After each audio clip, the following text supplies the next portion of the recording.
Hey, g'day people, we're going to carve this today. I'm going to use it sort of like as a template.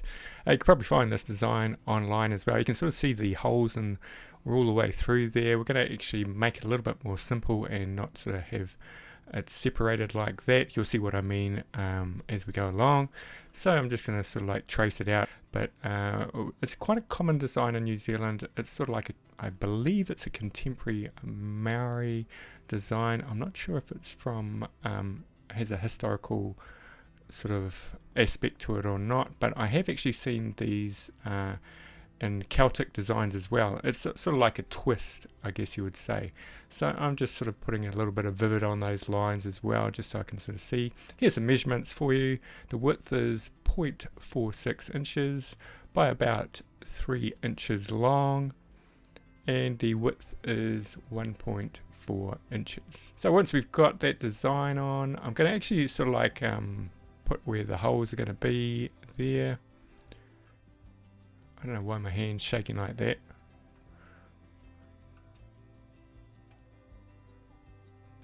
So there, and you can sort of see I've got a center line there as well. That's always handy to have. So I'm just going to sort of like mark in how thick I kind of want those holes. Okay, so I'm just going to draw on the lines. Now I've got the greenstone or pounamu stone on the right there, so I can sort of see what I'm doing there.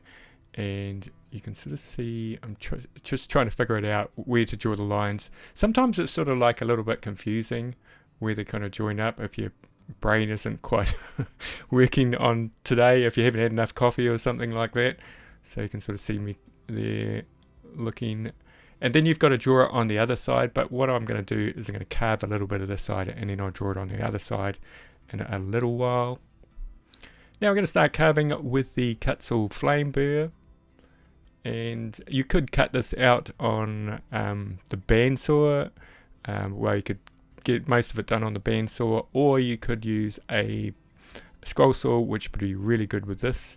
So, but I'm just showing you don't have to have those tools. You can just use Kutzall flame burr to get most of it out, and then we will go from there. Now this wood is I call it Wenge, and it's spelled Wenge. Other people call it zebra wood, I think. So it is a hardwood, and the black lines are a little bit harder than the light brown ones. So showing you there, I'm actually going to drill some holes on the corners there, so when we go up to them on the Kutzall, it kind of shows you where those corners are. So you can sort of see me there, I'm drilling a hole just where in that corner is, so then I'll carve that sort of out like that, and you'll see what happens. So you're sort of carving like that, and you can sort of see you're coming across the drilled hole bit, so you know that's how far you want to go down into that corner. And then it's just a matter of going around and smoothing out the sides.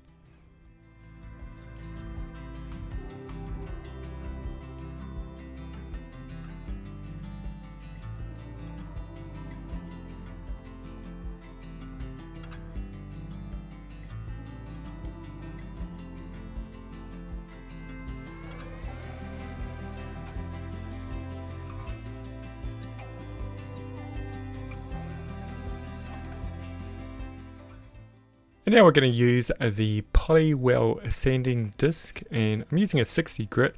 This is nice because it's got kind of like a flat surface to it, so when we go around the outside of the pendant, it's sort of flattening off that area. It's sort of just really easy to control as well.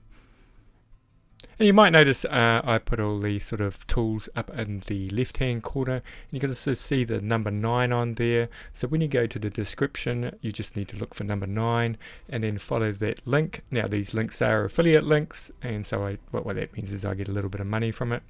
Now the next step is to put in a center line down the middle, because essentially that is where we're going to carve down the lines to.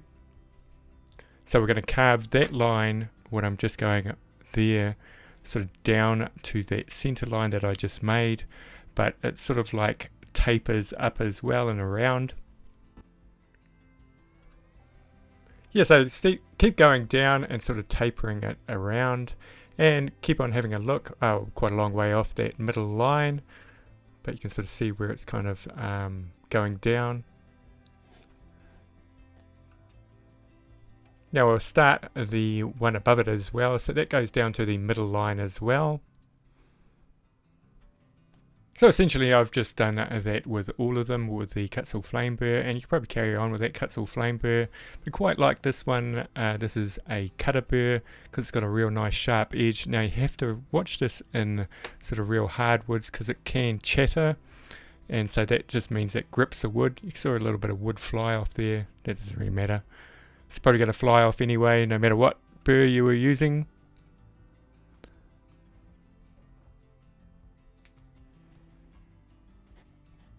Now when it comes to drawing the design on the back, essentially it is actually the same as on the front, but because it's on the back, well, it's on the back, it's kind of opposite, but when you turn it around, it makes it the same way.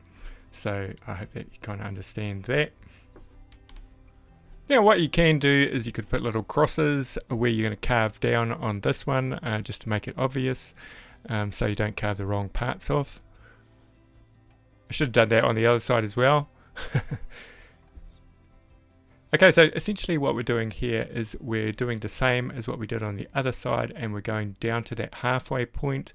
So it looks like when you turn it on its side that they're sort of like passing one another. So you can sort of see that center line there, so those, I need to carve that kind of away on that side there, so to meet up with that one. It kind of steps down, if you can sort of see it there. Kind of makes sense after you've sort of like done the first one. So to see there, it's kind of approaching the center line. So that part on the left sort of keeps on going down over the other part. Actually using a Kutzall burr here that I've hardly ever used.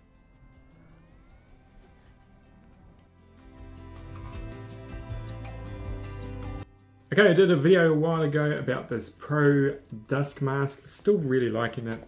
It's good because it's got like this nice flat strap, and so when you put it on, this goes over the top of your head like this, and this around the back. And then, so this is quite flat on your head, so when you put your earmuffs on, it sits really nice and flat. There you go, there's a shameless plug for that dusk mask there.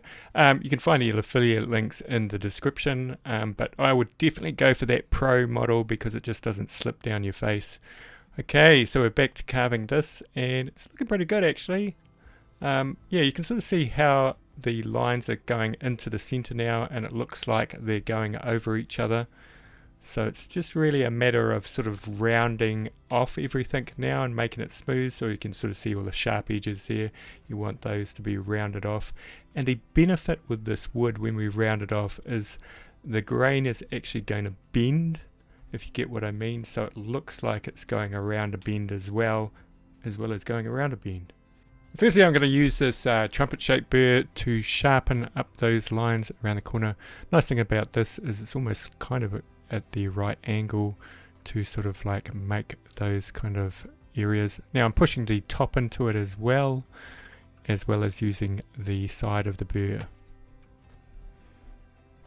Now you can sort of see here what I meant before, where the grain starts to bend around as we sort of give that a curve.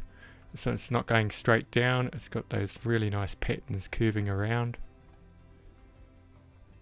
And we're back to using that POLIWELL disc sander, and I did actually quite a bit of the shaping of this as well, just with a 60 grit, but I usually did use that for polishing it as well. Well, not polishing, but going up in the grits and the sandpaper. Now I thought those holes were a little bit just too round, so I thought I'd make them a little bit bigger. And so I'm just using a drill bit there because I don't want to make them round again. I kind of want them going in sort of like almost like a teardrop shape, because that's the shape of how that would kind of go around. Might need a little bit more work. So yeah, so the undercuts now I'm putting them in between, so I'm not going really deep on these. Now on the original we had sort of those in between those bits that overlap each other, they go all the way through. Decided not to do that on this one. It's a lot more work and it's really hard to sand in between those, and it's just a kind of like makes this more of a simple project. Now it's onto your hand sanding, and what I'm using here is I'm using a spongy kind of sandpaper, which is really nice for sort of like going around sort of smooth, sort of roundy kind of objects like this. And I did actually fold up some sandpaper to go in between the little sort of in between the undercuts and all that kind of stuff, but it didn't actually take too long to sand, and so that's working out pretty well. Really like it. Somebody said it looks like a snake, which I kind of think it does a little bit. Some pretty cool patterns in that wood. It just always amazes me how beautiful wood can be. Look at that. I haven't even oiled it yet. It just looks amazing. Okay, so to finish it off, I'm just going to use this beeswax finish. It's made in New Zealand, but essentially you probably find it anywhere in the world, sort of like a derivative of it. Just look for the non-toxic ones and beeswax. Now beeswax does not dry completely, kind of absorbs into the wood, but it also lasts a very long time, so you're not going to get, like if you varnish this, it's going to eventually wear off, but we're going to use beeswax, so it's a nice natural kind of look. And if you were selling these, I would say to the person, if it looks like it's drying out, just put some more beeswax on, or coconut oil. I think you can use that as well. So yeah, so let's see what it looks like. Always a favorite kind of part of the video is to put the beeswax on. Let's get all close up there. Now I'm just going to apply it with a bit of paper towel. Hands are shaking. You can sort of see the contrast there between that and the dry.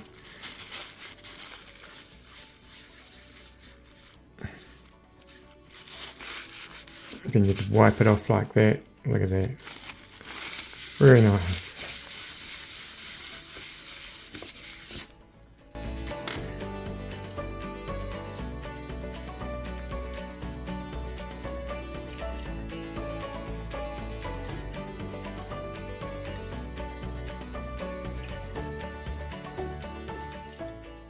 I just want to say a big thank you to all the members in my membership.